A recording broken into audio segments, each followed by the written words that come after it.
Tugasku menemanimu.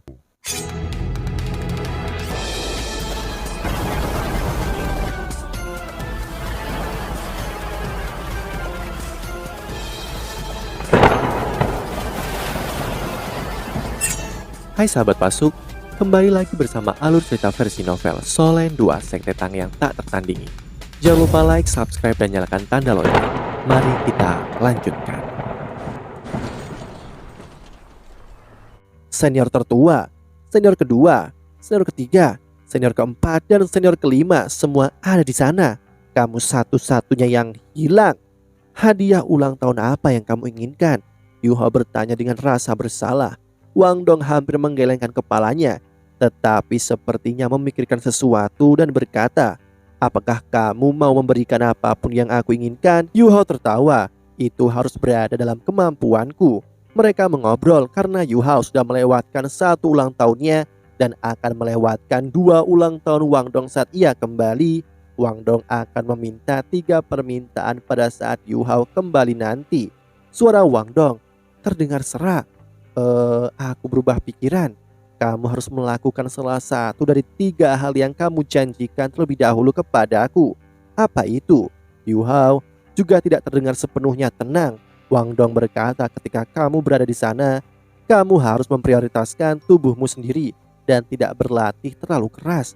Tidak peduli seberapa besar harapan diberikan oleh guru dan akademi kepadamu, kamu baru berusia 14 tahun. Kamu sudah melalui banyak hal. Kamu mungkin benar-benar runtuh jika terus seperti ini." Yuho terdiam sesaat, lalu menghela nafas. "Wang Dong, kamu tahu kita tidak bisa mundur pada saat ini. Akademi tidak hanya mengeluarkan uang untuk memelihara kita. Selama 2 tahun terakhir sumber daya telah dicurahkan untuk melatihku dan senior kedua. Kami juga menerima petunjuk dari para guru di sekolah roh pelindung. Apakah kamu lupa? Guru pernah menyebutkan benua ini tidak akan damai lama. Tujuanku tidak berubah selama bertahun-tahun, namun aku tidak ingin sembrono seperti sebelumnya. Setidaknya aku mengerti bahwa aku tidak bisa melibatkan orang yang tidak bersalah dalam balas dendamku. Pada akhirnya aku hanya punya 2 musuh. Salah satunya adalah istri Adipati dan yang lain adalah ayahku, Adipati Harimau Putih." Guru pernah berkata, "Manusia adalah orang yang baik." Aku percaya itu. Teh Huabin mungkin cacat, tetapi itu adalah hasil dari pengasuhannya di bawah istri Adipati. Aku masih ingin membalas dendam kepadanya, tetapi aku tidak lagi ingin membunuhnya lagi pula. Aku memiliki darah serupa yang mengalir melalui tubuhnya, sama seperti Dai Yuheng. Apakah kamu tahu mengapa aku sangat sedih saat guru pergi? Itu karena dia seperti ayah bagiku. Aku selalu menginginkan seorang ayah yang bisa membimbingku melalui kehidupan. Dia adalah orang yang mengajariku segalanya. Dialah yang mengoreksi pola hidupku dan memberiku banyak bimbingan. Jangan khawatir, aku tidak akan memaksakan diri begitu keras di masa depan. Aku akan mencoba yang terbaik dan bekerja keras. Kita berumur 14 tahun. Kita bukan lagi anak-anak, tetapi anak muda sejati sekarang. Kita berdua harus bekerja keras. Jangan terlalu banyak tertinggal di belakangku." Wang Dong mendengar kata-kata Yuho. Diam-diam dia terkejut secara internal dan memiliki perasaan yang tak terlukiskan. Yuho benar-benar telah matang dan menjadi jauh lebih rasional dan bijaksana. Malam berlalu dengan tenang. Yuho dan Wang Dong bahkan tidak tahu kapan mereka tertidur, hanya tahu bahwa mereka banyak mengobrol malam ini. Ketika Wang Dong bangun, matahari sudah terbit, namun dia adalah satu-satunya yang ada di tempat tidur. Sisi lain tempat tidur itu kosong, kecuali ada selembar kertas. Wang Dong menyambar kertas itu. Hanya ada 1 baris kata di atasnya. "Aku sudah pergi, jangan menangis. Tunggu aku kembali." Bajingan itu. Wang Dong melompat turun. Dia mengepakkan sayapnya dengan kuat dan terbang cepat ke gerbang utama akademi. Di sisi lain, 4 anggota lainnya dari 7 monster Shrek mengirimnya dan Hechaito pergi. Mereka bingung mengapa Wang Dong tidak datang. Yuho hanya tertawa dan bercanda bahwa Wang Dong menangis di kamar asramanya. Yuho berbalik dan melihat kembali ke akademi. Dia berkata dalam hati, "Shrek, Wang Dong, aku akan pergi, jangan khawatir." aku masih ingat aku berhutang 2 hal kepadamu. Seperti apa dia 2,5 tahun dari sekarang ketika dia kembali dari Akademi Teknik Kekaisaran Ryu, semuanya tidak diketahui. Dekan Yan Shaoze adalah orang yang memimpin grup dari Akademi Shrek kali ini. Selain He Chaito dan Guru Fan Yu, ada 8 bakat luar biasa lainnya dari halaman dalam Sekolah Senjata Roh Akademi Shrek yang datang dalam perjalanan ini. Mereka memulai perjalanan ke kota Dawn Maple dan baru tiba di tempat tujuan sore hari. Setelah memasuki kota, Dekan Yan Shaoze membawa para siswa untuk mencari hotel untuk ditinggali. Dia memerintahkan mereka untuk beristirahat dengan baik. Keesokan harinya, siswa Shrek segera selesai berkemas pada pagi kedua dan mengikuti Dekan Yan Shaoze dan Guru Fan Yu ke alun-alun pusat kota. Yu Hao segera mengenali Meng Hongchen dan Xiao Hongchen yang merupakan musuh yang akrab. Yang mengejutkan Yu Hao adalah bahwa Jing Hongchen datang secara pribadi. Guru yang memimpin mereka adalah Guru Ma. Jing Hongchen berkata kepada Yan Shaoze, "Salam, Dekan Yan. Aku tidak berharap kamu akan berada di sini secara pribadi hari ini. Sepertinya akademimu memperlakukan pertukaran ini dengan sangat serius." Dekan Yan Shaoze tersenyum dan menjawab, "Kepala Aula Hongchen, bukankah kamu secara pribadi di sini juga? Aku meminta maaf karena tidak menjamumu dengan baik ketika datang ke Akademi Shrek sebagai tamu pada waktu itu." Dekan Yan Shaoze tidak menyukai Jing Hongchen, meskipun dia tidak memiliki bukti kemungkinan Jing Hongchen ada di balik hilangnya Ma Xiaotao dari Shrek. Otot-otot wajah Jing Hongchen sedikit kram. Pengalamannya di pavilion Dewa Laut terlalu berkesan. Alat jiwa kelas 9. Dia kehilangan alat jiwa seperti itu di Akademi Shrek. Bahkan alat jiwa kelas 9 otomatis yang dibawanya telah disita oleh Shrek. Dia menderita kerugian besar. Yan Shaoze jelas-jelas menambahkan garam pada lukanya. "Aku mendengar penatuamu telah meninggal. Aku berbelasungkawa. Sangat disayangkan bahwa itu adalah pertemuan terakhir kami saat itu. Dia adalah yang paling kuat dan paling pantas dihormati di antara semua juru dolo yang pernah kulihat." Yan Shaoze menerima kata-kata itu dengan dingin. Kematian penatuamu merupakan pukulan besar baginya. Dia menjawab, "Kepala Aula Hongchen, mari kita berhenti dengan kata-kata yang tidak penting. Karena kita sudah menyetujui ini sebelumnya, mari kita tukar siswa kita sekarang. Aku mewakili Sekolah Roh Pelindung Akademi Shrek menyambut siswamu untuk pertukaran ini." Ketika dia mendengar kata-kata Yan Shaoze, ekspresi Jing Hongchen berubah suram. Tetapi dia tersenyum dan berkata, "Baiklah, aku tidak tahu Dekan Yan Shaoze adalah orang yang dapat diandalkan. Aku harap Anda dapat merawat murid-muridku dengan baik." Yan Shaoze tertawa dan berkata, "Setidaknya aku bisa menjamin bahwa hal-hal yang mereka pelajari saat mereka di Shrek akan bermanfaat. Halaman dalam Akademi Shrek akan terbuka untuk mereka. Aku berharap Kepala Aula Hongchen dapat membalas ketulusan ini selama pertukaran." Jing Hongchen tertawa dan menjawab, "Tentu saja. Siswa elit Anda akan menerima bimbingan terbaik di aula kebajikan termasyur." Dekan Yan Shaoze tertawa sedikit dan berkata, "Karena itu masalahnya, mari kita sepakati ini." Mereka berdua tertawa, tetapi hanya mereka sendiri yang tahu apa yang mereka pikirkan. Para siswa dari kedua akademi berganti posisi di bawah bimbingan para guru. Ketika Xiao Hongchen dan Huo Yuhao berpapasan, Yuhao dengan jelas mendengar Xiao Hongchen berkata, "Di turnamen berikutnya, aku pribadi yang akan menghancurkanmu." Huo Yuhao menyeringai, "Aku sangat takut." Mereka saling bertukar pandang, tidak juga mundur dari tantangan. Namun tidak seperti Xiao Hongchen, Meng Hongchen dalam suasana hati yang baik, yang cukup mengejutkan bagi Yu Hao. Dia bahkan memiliki senyum di wajahnya dan hanya sedikit menganggukkan kepalanya ketika dia melihatnya. Yu Hao tidak merasa jijik dalam pandangannya, yang membuatnya sedikit bingung faktanya. Bahkan Xiao Hongchen tidak tahu apa yang difikirkan adiknya. Meng Hongchen tersenyum dan wajahnya bahkan memerah. Dia melihat ke kejauhan dan berpikir dalam hati, Dia bukan bagian dari pertukaran ini. Apakah itu berarti dia ada di Akademi Drake? Aku ingin tahu seperti apa dia sekarang. Aku yakin dia lebih tampan. Aku akan menemuinya segera. Mata biru kebiruannya sangat indah. Terlepas dari Yan Shaoze dan Jing Hongchen, semua orang dari kedua akademi telah berganti posisi. Yan Shaoze tersenyum lembut dan berkata, "Kepala Aula Hongchen, aku akan mengucapkan selamat tinggal untuk saat ini." Jing Hongchen berkata, "Dekan Yan, berhati-hatilah." Tatapan mereka bertemu lagi, lalu Yan Shaoze terbang ke udara.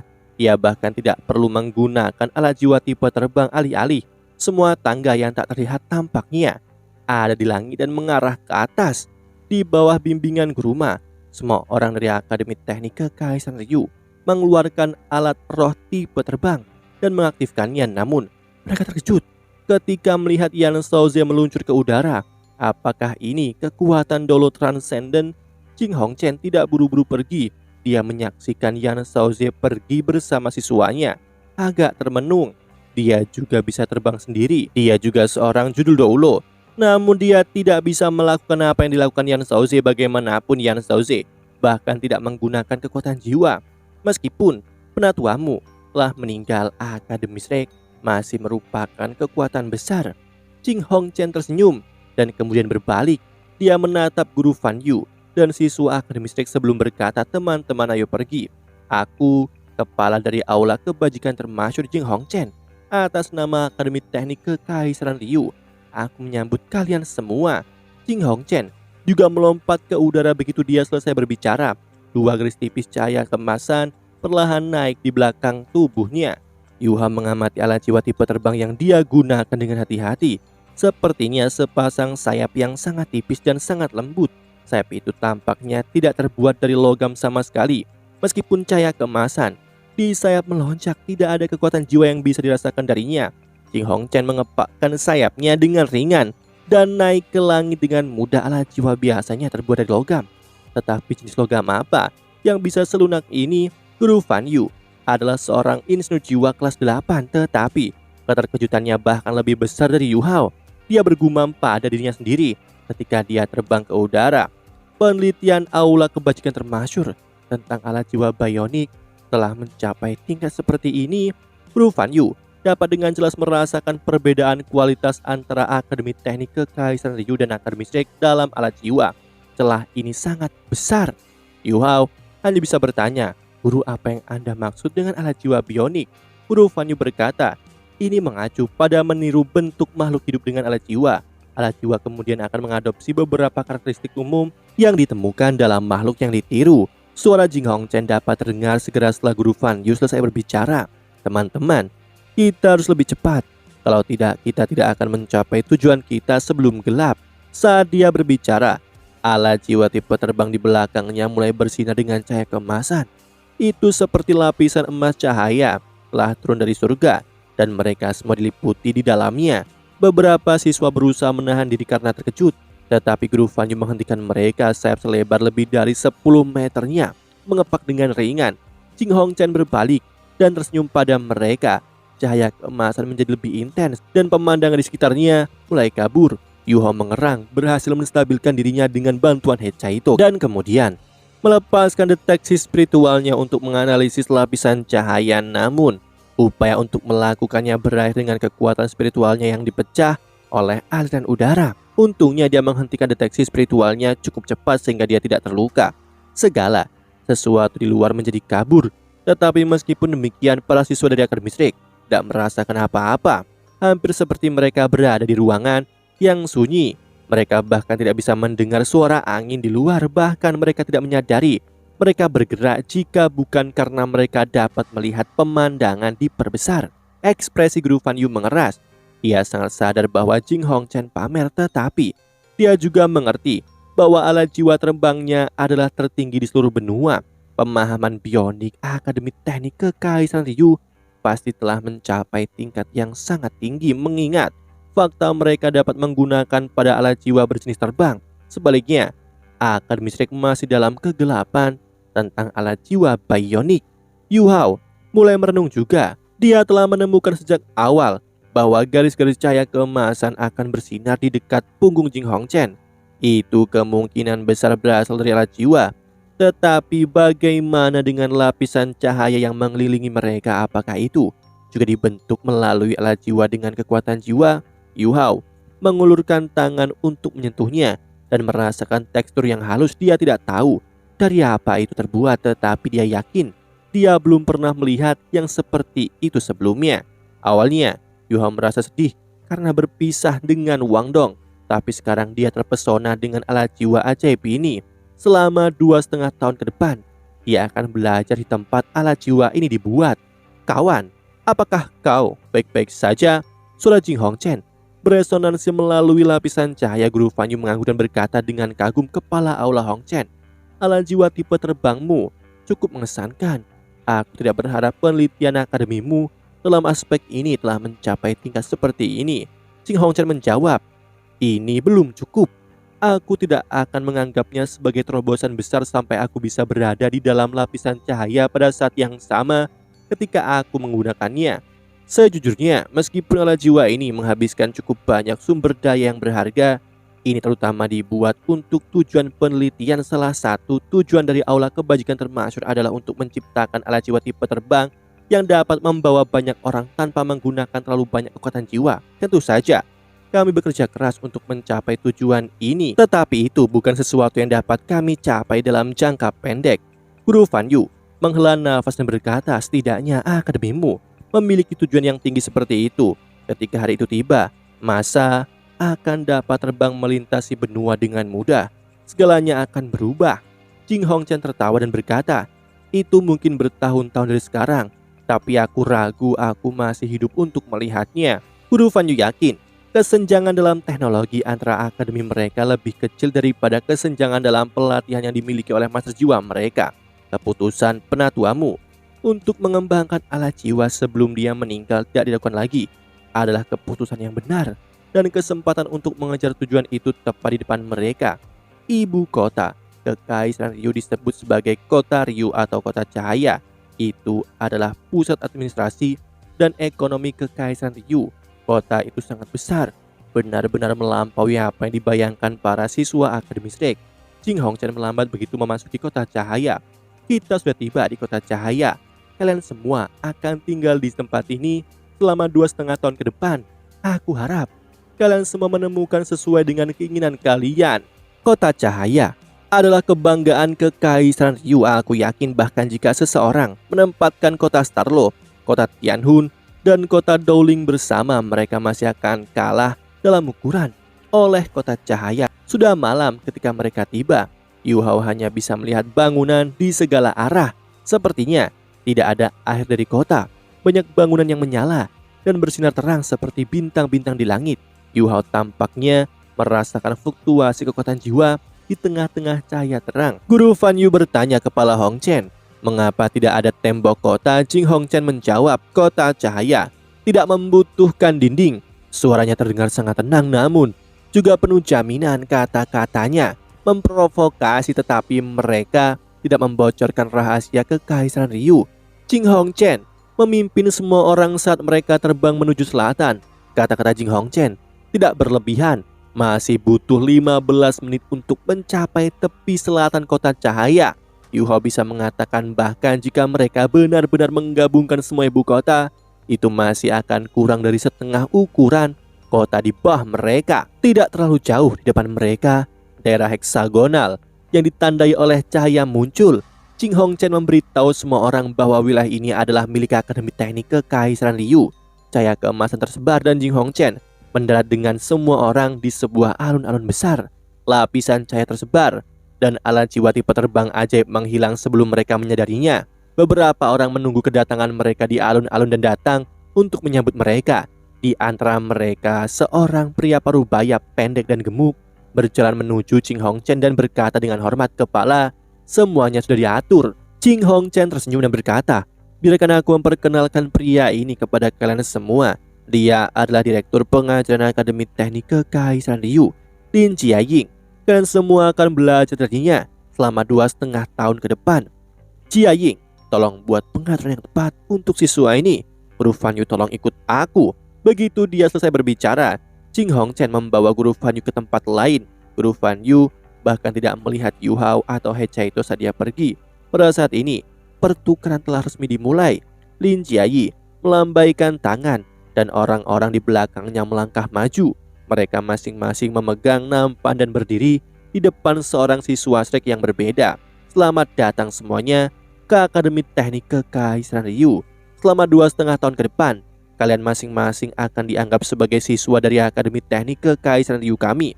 Untuk memastikan keberhasilan pertukaran ini, kami akan memberikan kalian semua lingkungan belajar terbaik. Karena itu, Aula Kebajikan Termasyur akan dibuka untuk kalian 2 hari seminggu. Selain itu, kalian akan memiliki kesempatan untuk mengambil bagian dalam ujian Aula Kebajikan Termasyur.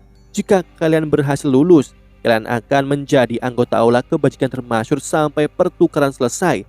Dalam baki-baki ini, kalian akan menemukan peta akademi dan buku pegangan akademi serta kunci kamar kalian. Karena sudah agak terlambat sekarang, guru-guru akademi akan melakukan beberapa tes sederhana sehingga kalian dapat menerima seragam yang tepat besok. Setelah kondisi fisik kalian direkam, kalian dapat menemuiku jika kalian memerlukan bantuan dengan apapun. Semua orang menerima barang-barang mereka sementara Yi Shaosheng dari halaman dalam Shrek sebagai pemimpin mereka melangkah maju terlebih dahulu. He Chaito dan Yu Hao bersama dengan semua siswa mengikutinya. Saat mereka berjalan, Yu Hao mengeluarkan peta yang baru saja diterimanya. Kegelapan tidak banyak mempengaruhi penglihatannya. Akademi Teknik Kekaisaran Ryu jauh lebih besar daripada Akademi Shrek. Peta itu hanya menunjukkan bahwa Akademi Teknik Kekaisaran Ryu dibagi menjadi 3 wilayah: area pengajaran, asrama, dan area pengujian. Area pengujian mencakup 2/3 dari akademi, dan banyak daerah dalam area pengujian dilingkari. Yu Hao samar-samar bisa mengingat bahwa ada banyak bangunan di wilayah ini, tetapi tujuan mereka tidak tertulis di peta. Ada daerah tertentu di tengah-tengah daerah pengujian yang dilingkari merah yang disebut sebagai Aula Kebajikan Termasyur. Aula Kebajikan Termasyur adalah bagian dari area pengujian. Semua orang yang hadir tahu persis apa artinya ini bagi Kekaisaran Ryu dan akademi mereka. Area pengajaran dan area asrama memiliki rincian lebih lanjut di peta. Persyaratan untuk bergabung dengan Akademi Teknik Kekaisaran Ryu adalah menjadi master jiwa peringkat 10 dengan setidaknya 1 cincin jiwa dan berusia tidak lebih dari 12 tahun. Di Akademi Teknik Kekaisaran Ryu, seseorang dapat memasuki kelas 2 ketika kemampuan mereka mencapai standar insinyur jiwa kelas 1. Mengikuti aturan ini, mereka akan memasuki kelas 3 saat mencapai insinyur jiwa kelas 2.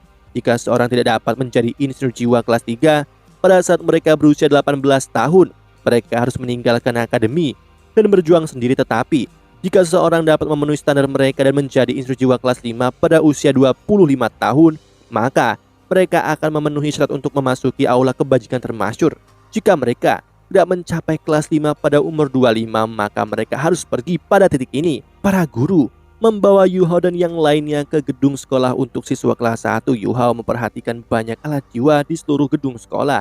Lin Jiayi membawa mereka sampai ke tingkat pertama dan berhenti di depan sebuah ruangan. Ada tanda di pintu yang bertuliskan ruang pengukuran. Pintu logam itu diam-diam terbuka. Lin Jiayi kemudian memimpin semua orang masuk. Ruangan itu tidak terlalu besar, hanya berukuran sekitar 100 meter persegi. Di dalamnya ada beberapa alat jiwa skala besar. Alat jiwa skala besar di sini jauh lebih kompak dan undulasi kekuatan jiwa yang dipancarkan jauh lebih kuat. Lin Jiayi bertepuk tangan menarik perhatian semua orang kepadanya. Ini adalah ruangan pengukuran akademi. Semua siswa harus menyelesaikan pengukuran fisik mereka di sini. Jangan khawatir, skala pengukuran tubuh fisik tidak akan membahayakan tubuh kalian. Namun sekarang aku perlu kalian semua untuk sementara waktu menyingkirkan alat jiwa kalian untuk mencegah gangguan. Serahkan alat jiwa tipe penyimpanan ke teman kalian terlebih dahulu. Lalu pastikan tidak ada logam lain di tubuh kalian. Tes ini adalah sesuatu yang asing bagi Akademi Shrek. He Chaito memandang Yu Hao dan bertanya, "Junior kecil, apakah kita akan dirugikan?" Demikianlah kisah untuk kali ini. Sahabat Pasuk, jangan sedih, jangan bimbang, apalagi galau, karena aku kan selalu menemanimu.